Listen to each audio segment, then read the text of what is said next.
Ladies and gentlemen, good day and welcome to Axis Bank conference call to discuss the bank's financial results for the quarter and financial year ended as on 31st March 2024. Participation in this conference call is by invitation only. Axis Bank reserves the right to block access to any person to whom an invitation has not been sent. Unauthorized dissemination of the contents or the proceedings of the call is strictly prohibited, and prior explicit permission and written approval of Axis Bank is imperative. As a reminder, all participant lines will be in the listen-only mode, and there will be an opportunity for you to ask questions at the end of the briefing session. Should you need assistance during the conference call, please signal an operator by pressing star, then 0 on your touchtone phone. Please note that this conference is being recorded. On behalf of Axis Bank, I once again welcome all the participants to the conference call. On the call, we have with us Mr. Amitabh Chaudhry, MD and CEO, and Mr. Puneet Sharma, CFO. I now hand the conference over to Mr. Amitabh Chaudhry, MD and CEO. Thank you, and over to you, sir. Thank you, Nirav. Apart from Puneet, we have on the call Rajiv Anand, Deputy MD, Subrat Mohanty, ED, Munish Sharda, ED, and other members of the leadership team. We have had another strong year of performance built on our GPS strategy that has set Axis Bank firmly on the path to become a resilient all-weather franchise. We have delivered our aspirational return ratios with better quality and consistency of earnings while maintaining a strong balance sheet position. During the year, we maintained the growth trajectory across our focus business segments, including MSME, Bharat and retail assets, and improved the quality of our deposit franchise. We also scaled up the branch network as we crossed a milestone of 5,000 branches and opened record 475 branches in financial year 24. We have improved our Net Promoter Score ranking to second amongst large peer banks as per benchmarking study undertaken by independent agency Cantor for Axis Bank. Our flagship digital properties open in Neo continue to lead the market in retail and wholesale segments. Our current position of strength is a result of consistent execution rigor and investments made in building blocks across our people, processes, technology, and several multiplicative projects over the past 5 years. This has helped us to not only surpass the GPS commitments we had made, but also deliver distinctiveness and differentiation across our focus business segments as we continue to build new sources of competitive advantage. In quarter 4 financial year 24, the bank delivered consolidated ROE of 20.87% and has now delivered ROEs of greater than 18% for the past 7 quarters. The bank is well capitalized with organic net accretion of 44 basis points of CET1 capital in financial year 24.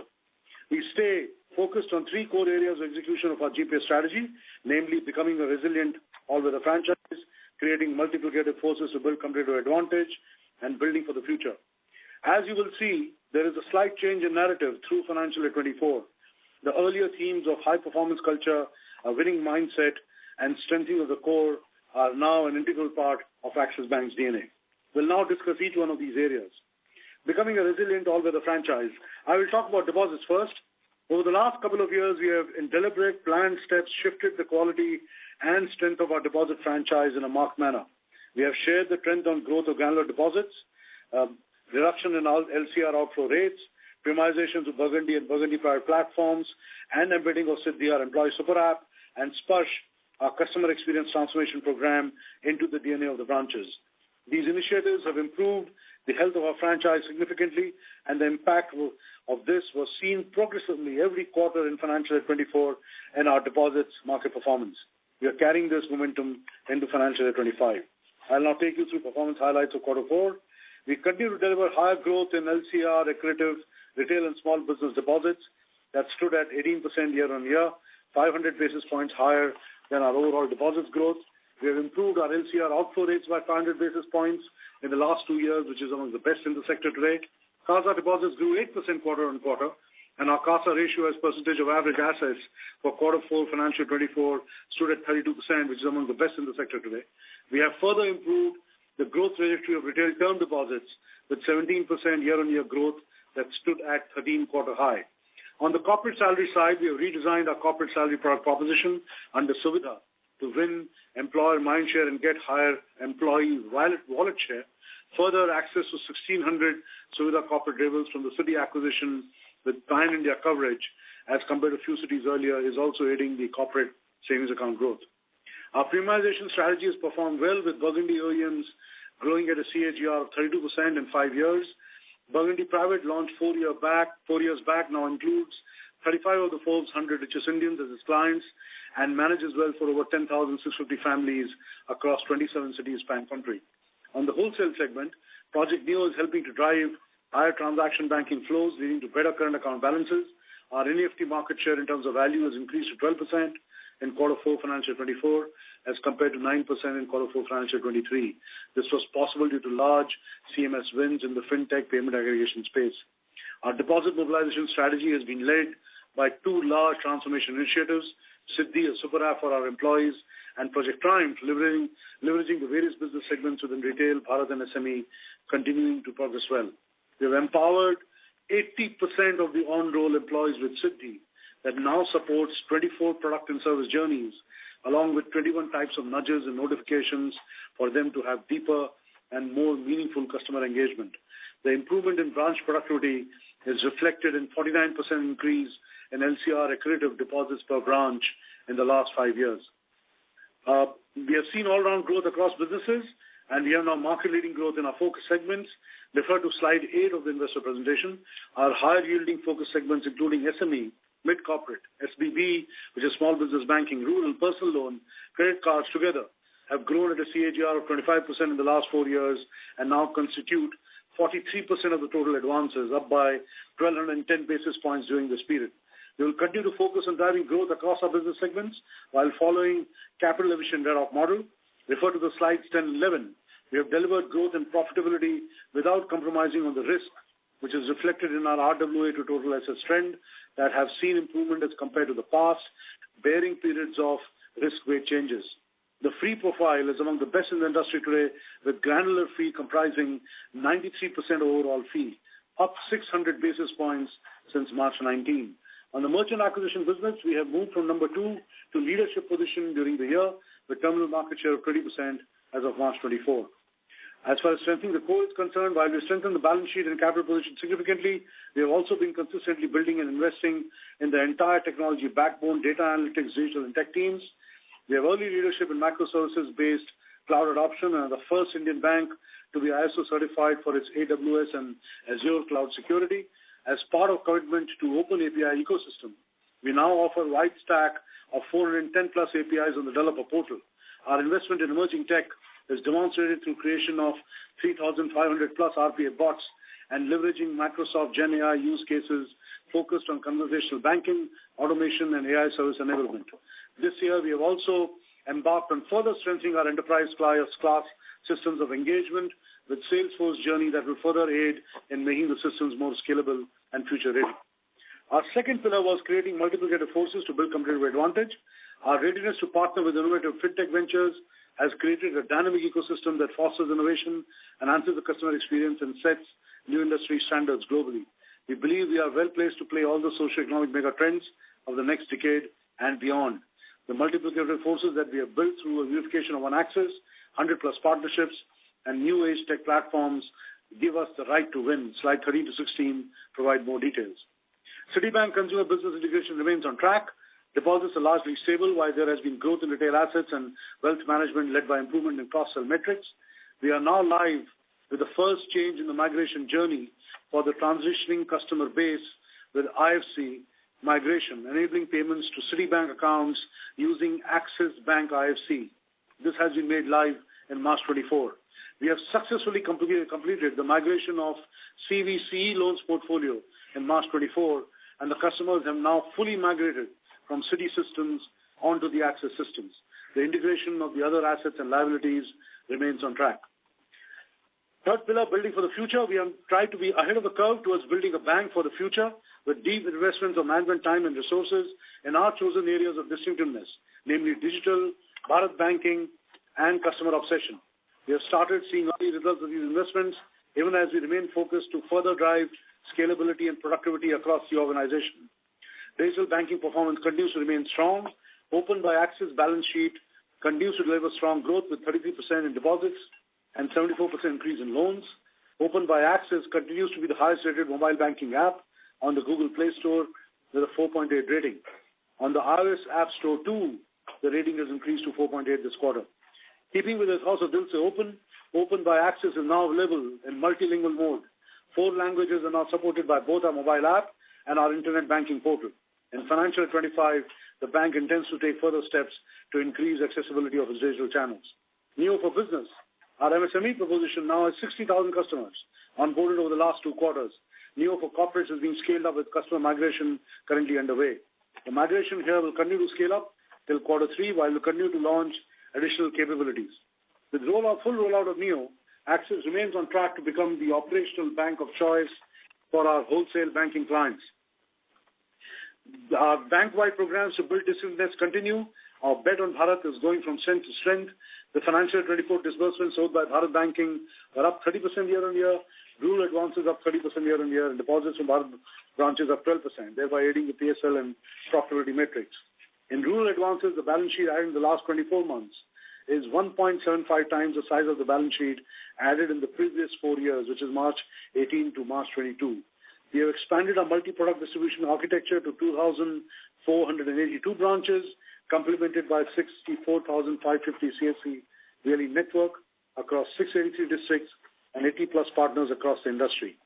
It has also contributed significantly to the bank's overall PSL achievement at 46.37% for financial year 24. Sparsh, our customer obsession program, is helping improve relationship and transactional intensity with our customers. Our Gen AI conversational chatbot is empowering frontline employees to efficiently address queries on core products. In closing, the Indian economy continues to remain a bright spot with its favorable macros backed by strong and stable domestic policy environment, which bodes well for the banking sector. In the near term, the geopolitical tensions continue to pose risk to the food and commodity prices. We retain our stance of policy rates staying higher for longer and foresee the system credit growth to converge towards deposit growth of around 13% for the fiscal. We will continue to be differentiated and distinctive in our journey to improve our service and performance levels for all our stakeholders. We remain focused towards building an all-weather institution that will stand the test of time. I will now request Puneet to take over. Thank you, Amitabh. Good evening and thank you everyone for joining us. We continue to make good progress towards building a stronger, consistent and sustainable franchise. The salient features of the financial performance for FY24 and Q4 FY24 across our operating performance, capital and liquidity position, growth across our deposit and loan books, asset quality, restructuring and provisioning is as follows. In Q4 and FY24, our operating performance was strong across NIMs, fee and credit cost lines. We discussed key metrics for FY24 on a reported basis as follows. FY24 net interest margin was 4.07%, up 5 basis points YOY, in line with our consistent commentary that NIM should be compared on a 12-month basis. Net interest income stands at 49,894 crores, a growth of 16% YOY. Fee income stands at 20,257 crores, 28% YOY growth. Granular fees is 93% of total fees. Operating profit stands at 37,123 crores, 16% YOY growth.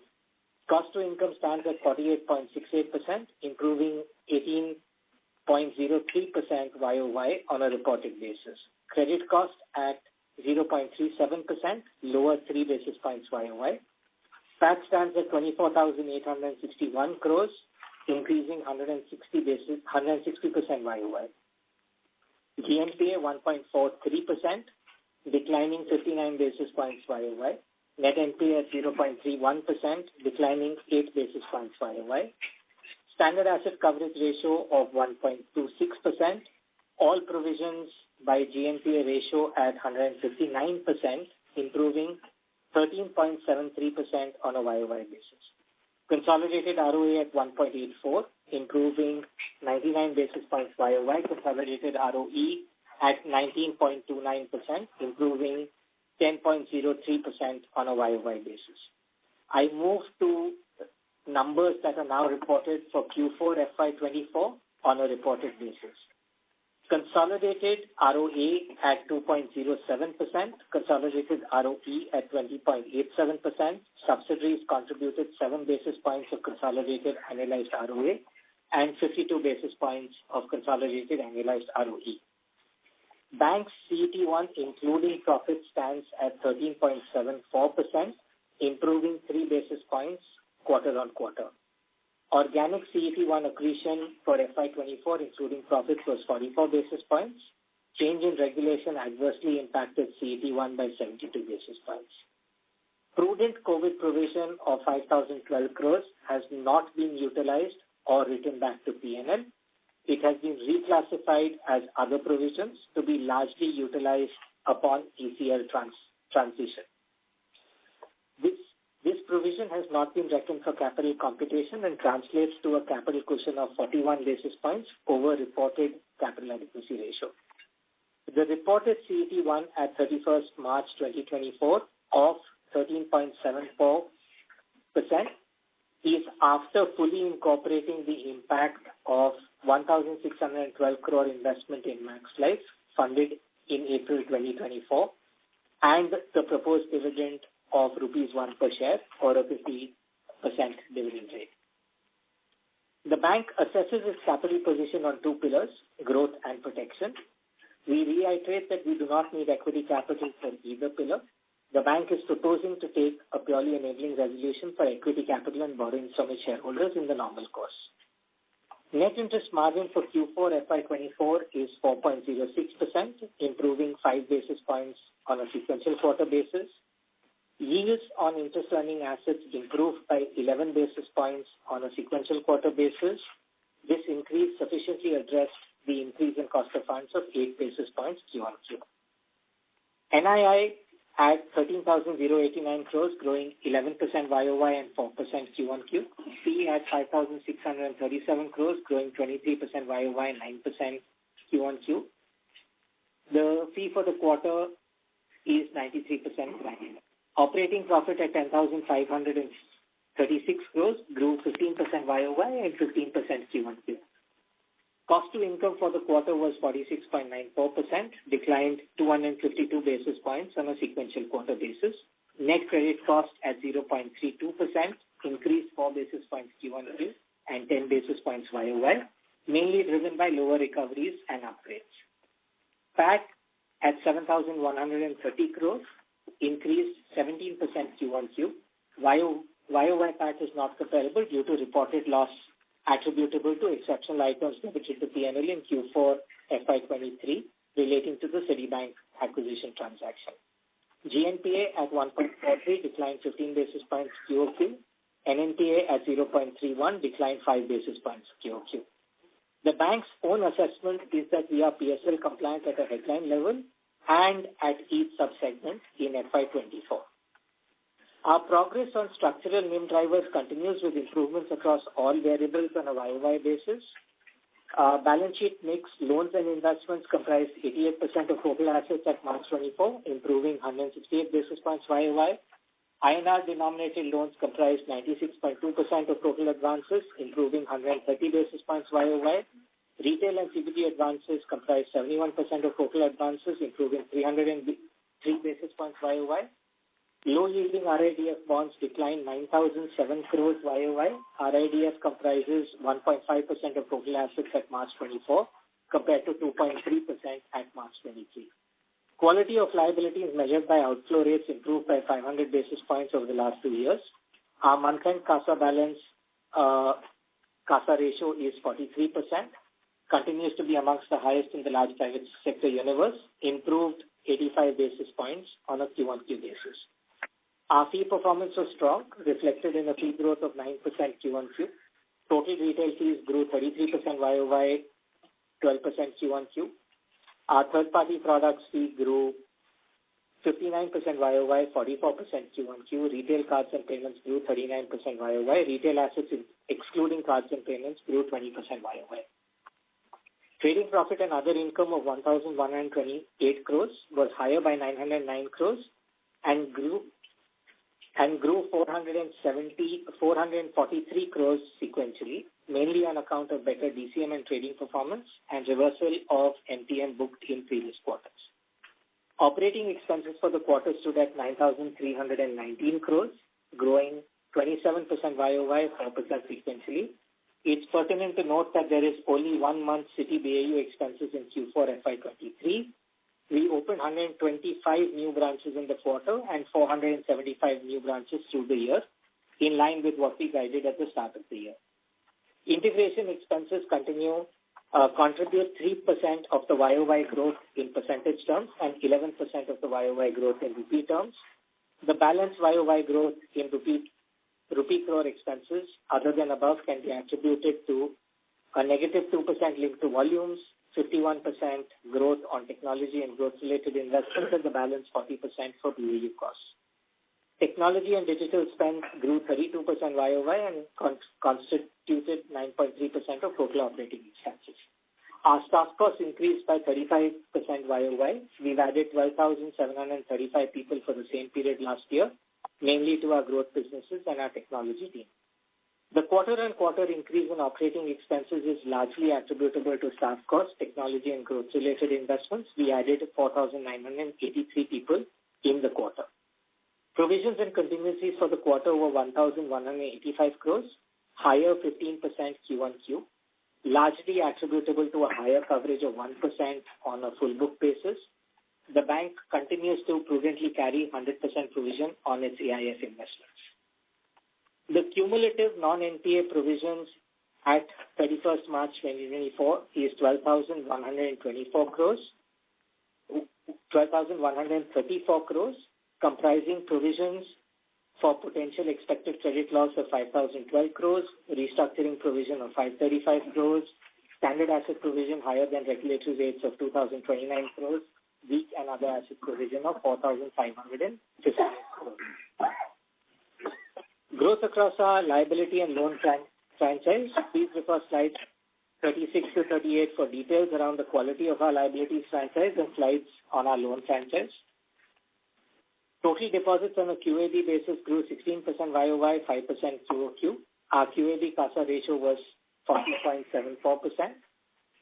The outflow rates on our deposits improved by 100 basis points YOY, indicating improvement in the quality and lendability of our retail and non-retail deposits. In order to ensure like-for-like comparison of deposits, growth with peer banks, the bank will report total deposits growth as part of its disclosures in FY25, along with LCR quality of deposit metric. The bank sold IBPCs in the current quarter aggregating to 4,564 crores. Grossed up for IBPC sale, the Q1Q loan growth is 4% and the YOY loan growth is 15%. Our loan book is granular, well-balanced, with retail advances constituting 60% of overall advances, corporate loans at 29%, and our CBG book at 11%. 70% of our loans are floating, 47% of our fixed rate book matures in the next 12 months. Breakup of the floating rate loan book by benchmark type and CLR repricing frequencies set out on slide 28 of our investor presentation. Retail advances for us grew at 20% YOY, 7% sequentially. 72% of the book is secure. Q4 FY24 retail disbursements, including Bharat Bank, grew 8% Q1Q. Unsecured disbursements were 25% of retail disbursements for the quarter as compared to 24% in the previous quarter. Disbursement growth in LAP was 23% YOY and 9% Q1Q. Retail agri was 18% YOY, 25% QOQ. PL was 49% YOY, 11% QOQ. Wholesale banking coverage. Details of rating composition, incremental sanction quality is set out on slide 55. Grossed up for IBPC sale, the domestic corporate loan book grew 10% YOY and was flat Q1Q. Offshore wholesale advances are largely trade finance related and primarily driven by our Citi branch. 97% of the overseas standard corporate loan book in India is India linked, and 93% is EMI rated and above. The commercial banking book grew 17% YOY, 5% Q1Q. The quality of the CBG franchise we are building is strong, and relationship-led approach is reflected through CBG new to bank book grew 14% YOY. 83% of our CBG loan book is PSL compliant. Coming to the performance of our subsidiaries, detailed performance of our subsidiaries set out on slide 86 to 93 of the investor presentation. In FY24, the domestic subsidiaries reported a net profit of 1,591 crores, growing 22% YOY. The return on investment of domestic subsidiaries was 54%. Axis Finance overall assets under finance grew 38% YOY. Retail book constitutes 45% of total loans. FY24 PAT grew 28% YOY to 610 crores, and Axis Finance has a healthy capital adequacy ratio of 19.24%. Strong asset quality with a net NPA of 0.28% and negligible restructuring. Axis AMC overall quarterly AUM grew 14% YOY to 2,74,265 crores. FY24 PAT stood at 14 crores. Axis Securities broking revenues for FY24 grew 58% YOY to 1,143 crores, and PAT grew 48% YOY to 301 crores. Moving to asset quality, provisioning and restructuring. Asset quality continues to improve with gross and net NPA in rupee terms and percentage terms declining sequentially and on a year-on-year basis. The slippage, GNPA, NNPA and PCR ratios for the bank and segmentally for retail, CBG, corporate are provided on slide 78 of our investor presentation. Gross slippages for the quarter were 3,471 crores, declining 7% Q1Q. Gross slippages segmentally were 3,110 crores in retail, 163 crores in CBG, and 198 crores in our WBCG businesses.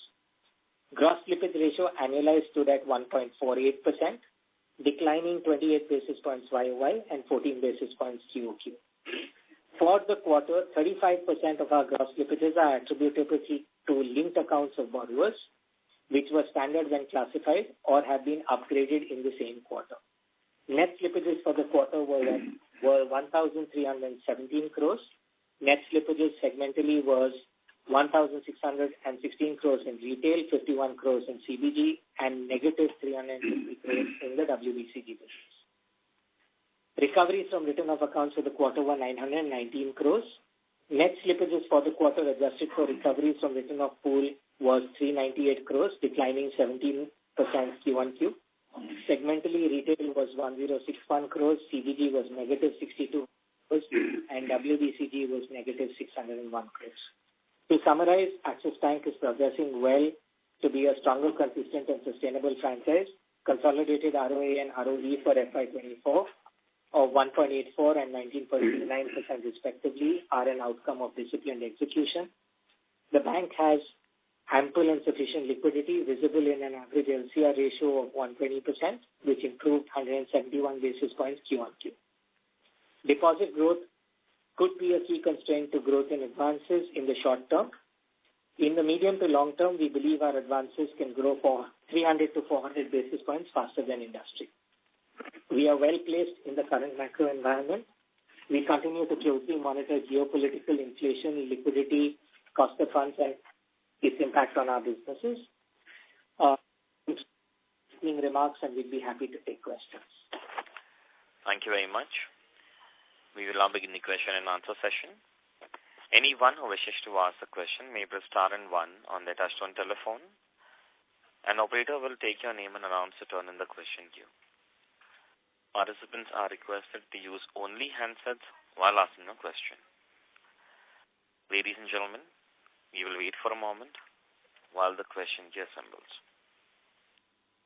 Participants, you may press star and one to ask a question.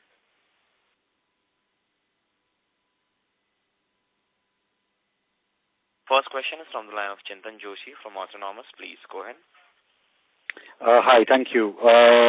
I have two questions, one on NII and one on costs. On NII, if I can start with that, last quarter when we were discussing, how NII develops, got a sense that there would be more pressure on the liability side and that NIMs would be a little lower than what you've reported, which is a good thing. But I just wanted to understand, was there anything that helped alleviate, any pressures or helped post better than expected NII performance this quarter? So therefore, what was what was the underlying improvement since the third quarter commentary, and how should we think about the future? On costs, just a broad question, help us on how we should think about cost to asset evolving in FY25. Chintan, thank you for your question. On net interest margins, I can simply answer the question by saying there are no one-offs in our net interest margin or net interest income for the current quarter. The improvement in net interest income and net interest margins is on account of disciplined execution. We've had a book mix shift and we've had pricing improvements across the portfolio that have driven this outcome. To your second question on cost to assets and outlook, we do not offer guidance or outlook on the cost to assets metric. We have consistently maintained that as long as we can deliver the 18% return in and around the 18% return on equity on a consolidated basis, we'd like to continue to invest in the franchise.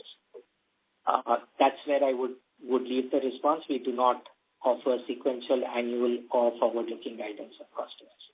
Thank you. Thanks, Puneet. On margins, can I just... your voice is coming a little muffled. Sorry. Oh, okay, I'll speak louder. Puneet, if just on the margins bit, if I can, sorry? Can I add, Amitabh here? Yes, hi.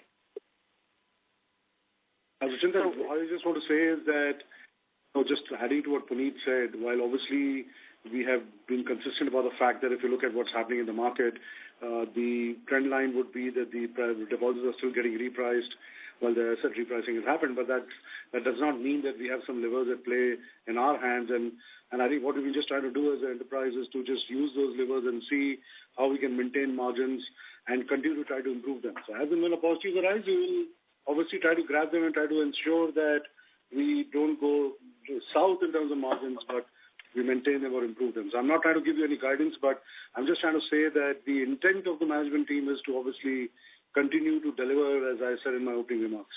So just want to leave that thought with you. Sorry, you were asking a question.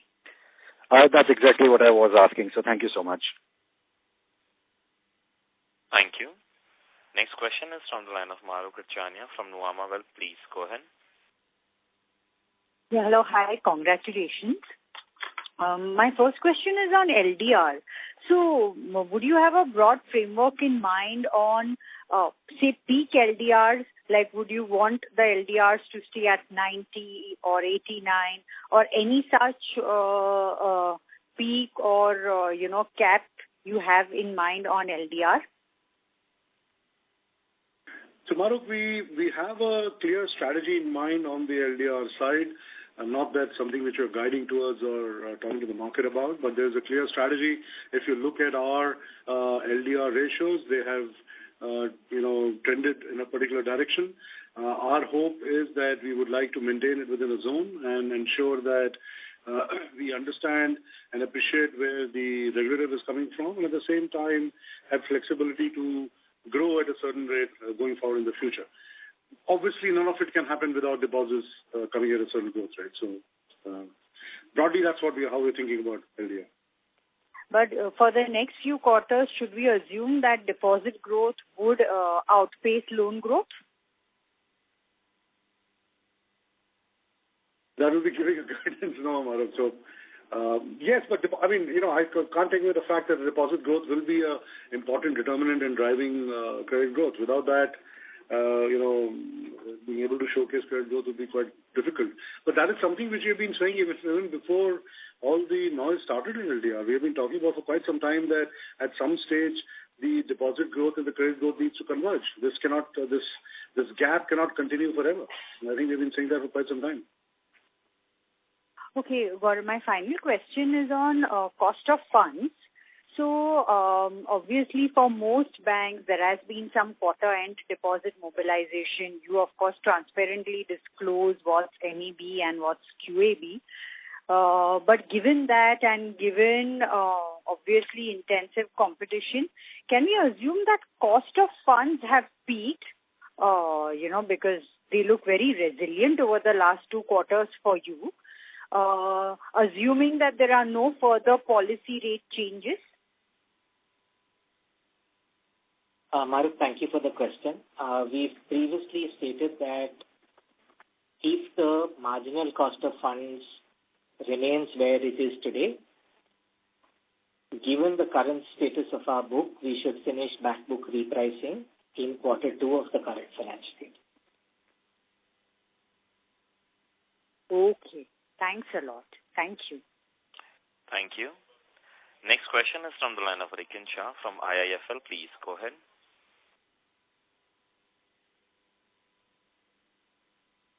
Rikin, may I request you to unmute your line and go ahead with your question, please?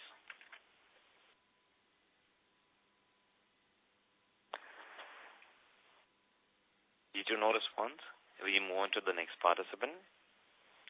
The next question is from the line of Pranav from Bernstein. Please go ahead. Thank you. I have 2 questions. First is on the deposits. So there's been a very clear improvement in the quality of deposits. To interrupt you. May I request you to speak a little louder? Is it better now? Yeah, thank you. Okay. There's been a phenomenal improvement in the quality of deposits over the last few years. Is it fair to say that we have reached a certain level of or the target state in terms of the quality of deposits, and therefore now the growth could once again start being much higher than the system growth, like what the long-term guidance has been? And the second question is more on the third-party fees. There's been a punchy growth quarter on quarter. Is that one-off, or is this a new level of third-party fees that we should expect going forward?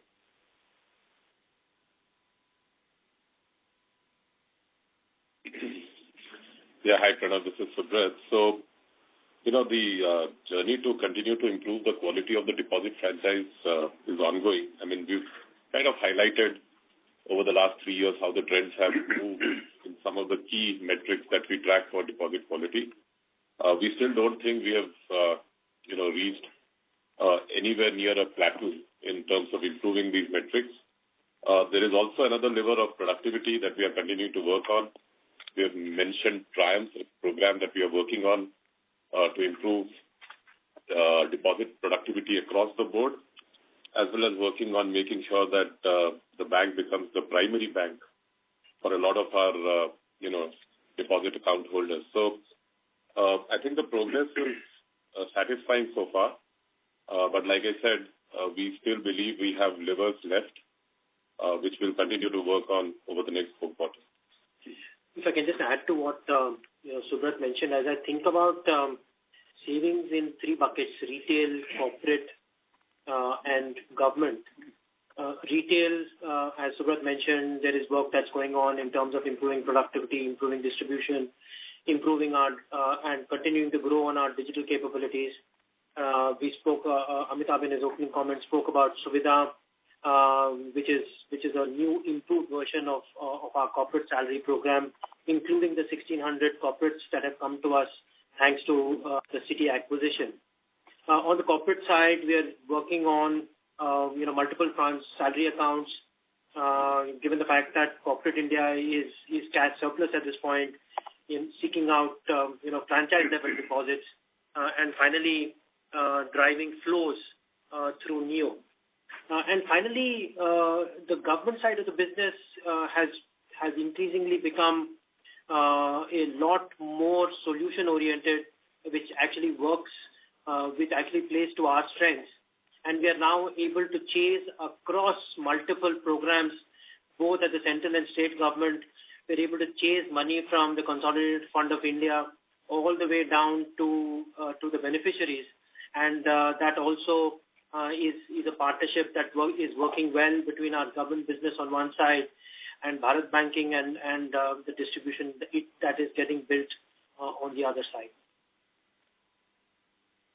Thank you. That's very helpful. Thank you. Next question is from the line of Kunal Shah from Citi. Please go ahead. Yeah. So once again to touch upon margins, so as you indicated, there is not much of a interest reversal benefit, even though this time we have combined both interest reversals as well as spreads to go together in 5 basis points. But when we look at it in terms of the incremental spreads, so given that cost of deposits have also gone up by 8 odd basis points, are we seeing the entire mix shift and the overall, when we look at it, the pass on in terms of the lending rates, leading to this kind of improvement in spreads as well? And does it give the flexibility to increase the deposit rates? I think in less than 2 crores, we are still below many of our peers. And to just shore up the retail deposit, should we do that in terms of the deposit rate hike? Kunal, thank you for the question. Just would like to clarify, interest reversals on GNPAs when booked and interest reversals on GNPAs when upgraded on a realization basis, we treat as normal course of business. So for us, exceptions would be something like an income tax refund or some one-time income that has come through on account of a large recovery, etc., is what we would call as one-time. So my response that we do not have a one-time interest income in the current quarter should be read in that context. To your second question... But sorry, any big reversal within this? Any interest reversal within this? Which is in the normal course? Because we are seeing a good recoveries as well of 2,100 odd crores. So, Kunal, we have recoveries and upgrades every quarter. So like I said, it is in the normal course. We have no exceptional item, and I'll reiterate that for you. We have no exceptional item in the net interest income line for the current quarter. To your question on our ability to pass on increase in cost of funds, we had an 8 basis points increase in cost of funds on a sequential quarter basis. Our yields on interest earning assets moved up by 11 basis points. So that should address your question on incremental spreads.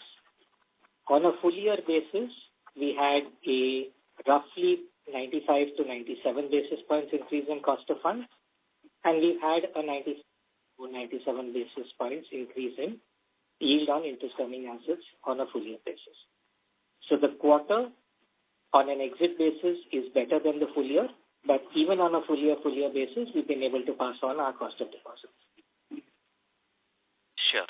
And secondly, with respect to the composition of the retail book, so that's also moved towards the high yielding. In fact, when we look at the mortgage, that has grown nearly at 5% compared to 20% growth in retail assets.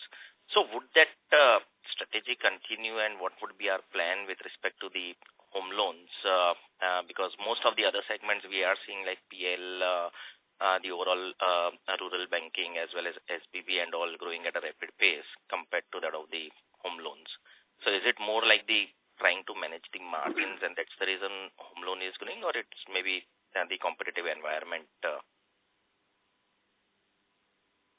So I think we have shared our strategy on how do we decide in a constrained environment on which assets we need to grow. We use RAROC, risk-adjusted return on capital, as the measure to drive that decision.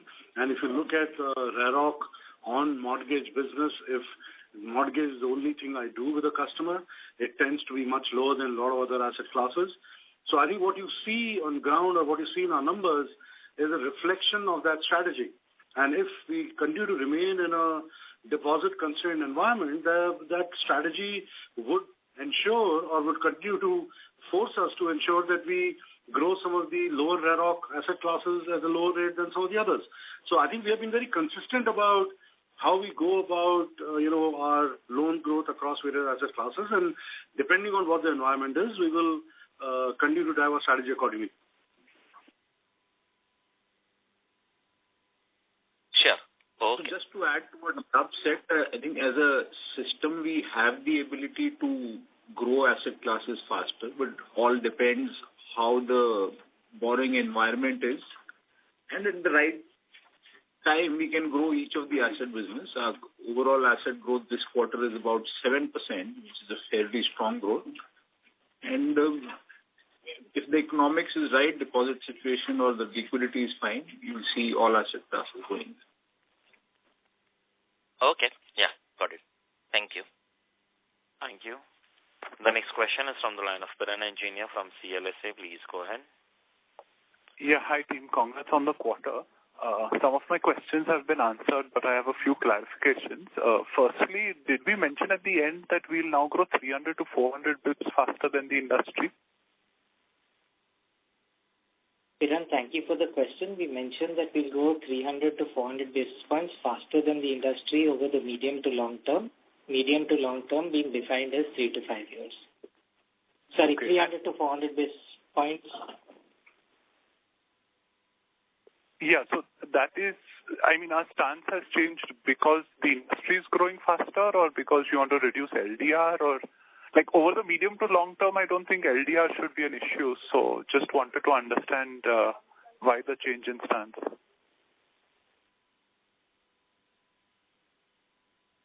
Hello, am I audible? So can you hear us? I don't know, should I repeat my question? No, Piran, we heard your question. Thank you for your second question. I think we haven't changed our stance. What we are saying is in two parts. In the short term, deposits growth will drive advances growth. Our expectation is deposits will grow 13% next year, and advances, therefore being driven by deposit growth, should be in the same range for the industry. That's the first comment we made on the call. And that's an industry-level comment, not a bank-level comment. The specific bank-level comment we've made on this call is to say we have the confidence in the franchise to grow 300 to 400 basis points faster than industry in the medium to long term. I hope that sets context right to both responses. One with comments and one in mind. Okay, perfect. No, that clarifies it. Secondly, and I know you can't maybe share too much of details, but if you can just give some sort of comfort on in the recent past, has RBI, in discussions with you highlighted any sort of, tech deficiencies, KYC issue, customer onboarding, et cetera, because in the last 3 months we've seen RBI being pretty active, and we saw something today also. So I just wanted to get some sort of comfort on this front, if you don't mind. Yeah, sure. This is Subrat. Listen, we can't, disclose what, communication goes on between us and the regulator.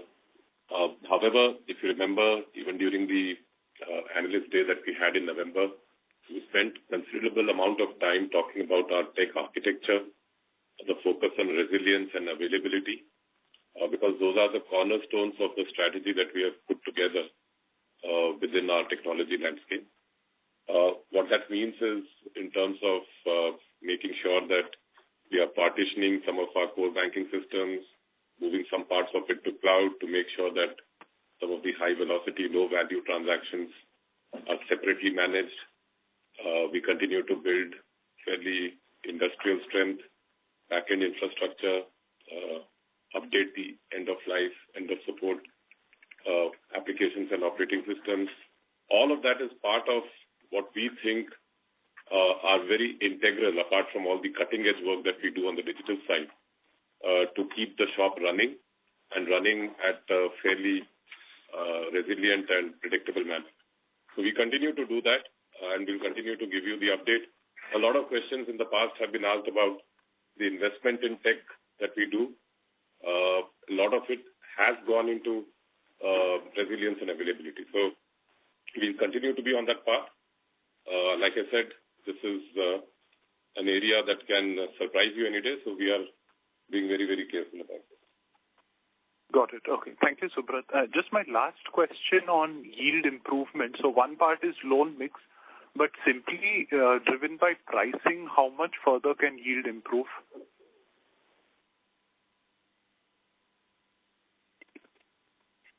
Piran, thanks for the question.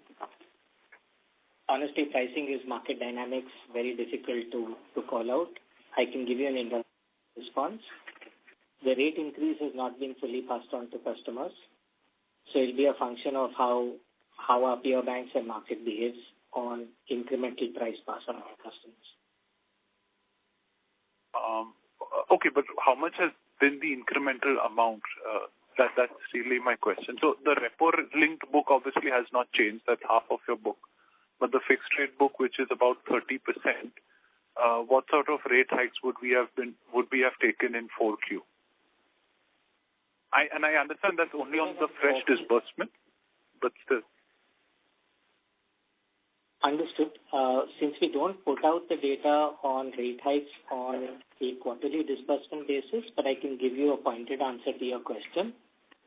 Our yield on interest earning assets has moved up by 11 basis points in quarter 4 against an 8 basis points increase in cost of funds. Understood. Okay. Thanks a lot for answering my questions and all the best in the coming quarter. Thank you.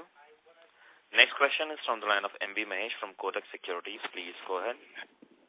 Hey, hi. Just two questions. One is there has been a slowdown in the credit card outstanding on a sequential basis, while the PL book has kind of done reasonably well. If you could just kind of qualitatively call upon as to what happened on these two products.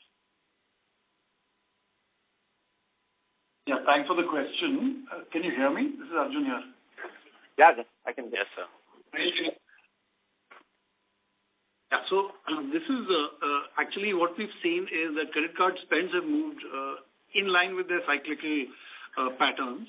And we've also seen that the overall outstanding in the industry, the growth rate has tapered, but I wouldn't say they've slowed down. This is a reflection of two factors. We've been calling out for a long time that the revolve rates in the industry have been coming down, and as that happens, we see that people pay down more of their balances, and therefore the balances left outstanding at the end of any statement cycle come down. So that's one qualitative aspect. You'll also note that we have not slowed down on the pace of acquisition, and this is for the 7th quarter in succession. We've done, in fact, this quarter we did 1.28 million cards. So we've continued to grow our cards acquisition, and we're doing that in a thought-through, calibrated fashion. We will be building out the balances in a combination of spending and lending as we have done in the past to build those back. But we don't see this as any kind of protracted slowdown or an indication of a slowdown in the industry at a gross level. Arjun, just to clarify, qualitatively, some comments on the asset quality side as well. Sorry, some comments on the asset quality of cards, is it? Cards and the unsecured loans. So they remain within our guardrails, and as I mentioned, our growth is in a calibrated and thought-through fashion, which one aspect of that calibration includes assessment of how we see early risks moving, and we're fairly dynamic in the way we change our policies in response to what we see. Both on cards and on personal loans, we continue to do that. We've not seen anything worrisome on the asset quality. Having said which, we continue to keep a close eye on it because we obviously understand the nature of these two portfolios to be what they are. So we're not taking any, we're not stepping back on anything, but we're keeping a close eye and we'll continue to do so. So far. Thanks for this. And Puneet, Amitabh, on this notification that you have done with respect to raising capital, it doesn't look like the next year's loan growth seems to be very high. Aspirationally, the number on ROE still looks fairly healthy. If you could just kind of comment what's the rationale around this possible capital? Mahesh, thank you for the question.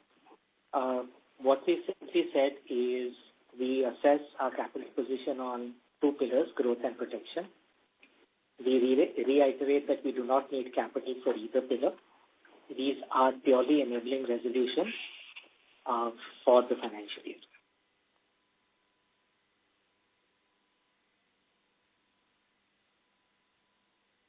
Mahesh, do you have any follow-up question? No, I am not. Thank you. The next question is from the line of Param Subramanian from Nomura. Please go ahead. Yeah, hi. Thanks for taking my question. Most of my questions have been answered. Just one on deposit growth. So if you see this year, we closed at about 13%, which is in line with the sector, 13% YOY. And even last year, if we adjust for what we got from Citi, we grew about 10% YOY. So, of course, we've improved the quality of the franchise quite a bit, and the outflow rates have come down. But do we start becoming, a market share gaining entity from, say, next year onwards? And we are talking about sector growing at 13% deposit growth in FY25. What number would you have in mind for the bank? Yeah. Yeah, hi, this is Munish. So, won't be able to give a guidance on the deposit growth rate for next year, but like Amitabh shared in his address, there are a number of things that we are doing to improve the quality and the market share gain that we are running for through number of structured programs that we are running across the franchise. We continue to hope that our growth rates will be in line with our current trends, and we will continue to invest in the growth of the franchise through distribution expansion, through the tech initiative for enablement of our sales force. So it's difficult to say a number whether how much market share we'll gain in the next few quarters. Okay, fair enough. Thank you and all the best, and congrats on the great quarter. Thank you. A request to all the participants, kindly use handsets while asking a question. The next question is from the line of Saurabh Kumar from JP Morgan. Please go ahead. Hi, sir. Just two questions. So one is, could you just comment on the net slippages both in corporate and SME? They continue to be negative. So how long would you expect that situation to last? And the second is, just want to confirm on this borrowings number. I just want to get how much is the refinance. The number I'm getting basis your disclosures is about 1.1 trillion. I just want to confirm if that number will be about right, like the total refinance borrowings of the total borrowings. These are two questions. Thank you. Thanks, Saurabh, for your question. On the refinance number, give me a couple of seconds to come back to you. Sorry, I missed your first question. If you would be kind enough to repeat that, please. Yeah. So just on the refinance, is this considered like for an adjusted LDR calculation? Will this be because this would be backing certain assets? So is there like an adjusted LDR which you do for taking out refinance or no? Requirement, Saurabh, to do an adjusted LDR because at the end of the day, the LDR is a prescribed formula. So it is total loans by total deposits. Okay. If a loan is financed by refinancing, it will still sit in the numerator but will not be in the denominator if the denominator is not being classified as a deposit. I hope that clarifies. On the amount, I will come back to you on what the amount is. Okay. On the second question that you have, on corporate and SME, how? I think we've had, if you look at the performance that the bank has delivered, we've had negative slippages on the wholesale book Q4 last year, Q3 this year, and Q4 this year. So the wholesale book is actually on mend and quality has improved. But let's be honest, wholesale recovery is episodic. So will that consistently continue and repeat itself every quarter? Difficult to say. Our CBG book has behaved well. We did recognize a set of assets during the COVID period, and we are seeing recoveries come back from that class of assets. It's small, but likely to continue. We're not seeing a divergence there from a recovery performance standpoint. On the refinance number, I think you called out 1,10,000 crores. The exact number is about 1,14,000 odd crores. So you're ballpark. Okay. Okay. All right. Thank you. Thank you. The next question is from the line of Rikin Shah from India Infoline. Please go ahead. Hi, thank you for the opportunity. Just one question.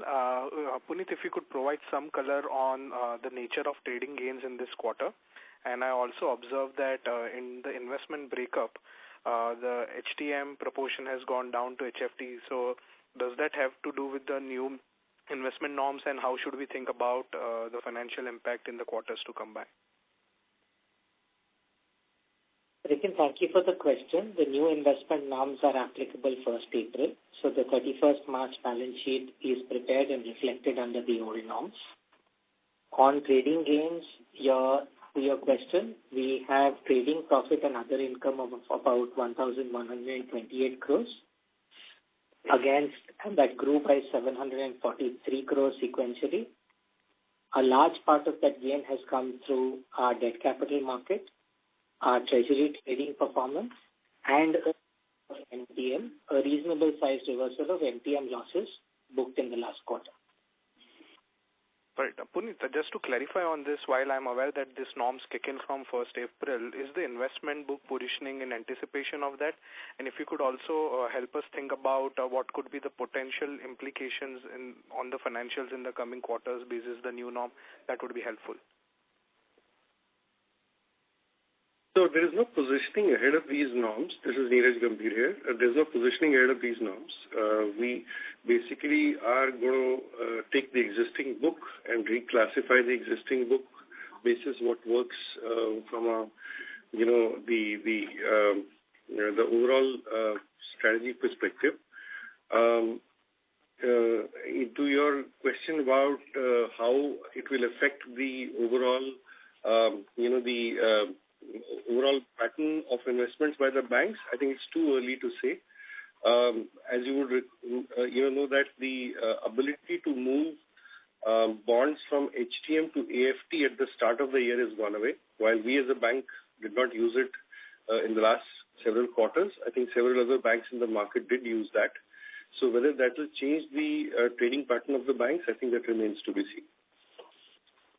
Got it. Thank you very much. Thank you. Next question is from the line of Jay Mundra from ICICI Securities. Please go ahead. Hi, good evening, gentlemen. One question on fee. So if I see our core fee or retail fee as a proportion of... Yes, sorry, but your voice is not coming clear. Can you please speak through the handset? Yes, hi. Good evening, everyone. So I wanted to understand on core fee to asset ratio, which has been improving and has improved quite substantially from 1.1% to 1.2 and now to 1.35. Of course, we have had some changes in the loan mix, but given now, as of now, I mean, how should one, think at this ratio? Could this be a part of your, ROA expansion if we were to see that? Thank you for the question. We operate at fee to assets higher than equivalent private sector peer banks. Please do not estimate or expect further optimization on the fee to assets ratio on a go-forward basis. Right. And lastly, just basis previous question on the new investment norms. I think all banks were supposed to redraw a balance sheet on 1st April. If you can share, does that mean an accretion to CET1 capital and maybe the rough quantum within that? And do you also have to sort of do such thing for your subsidiary also? Yeah, thank you. Thank you for the question. We have redrawn performance. Sir, sorry to interrupt you. Investment portfolio. Sorry, my apologies. Am I clear now? Yes. Yeah. Thank you for that question. We have redrawn the balance sheet position as at 1st April.